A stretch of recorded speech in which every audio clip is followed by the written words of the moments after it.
Hello! In this video I will show you how to install Firefox browser on Vivo X200 Pro.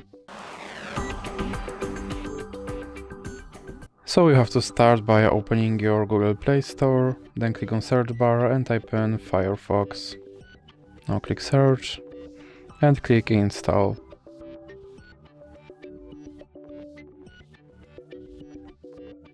Now click open.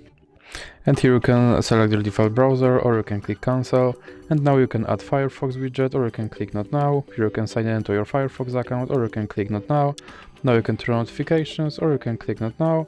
And here you can select your theme, then click save and continue, and now you can select your toolbar placement and then click save and continue again.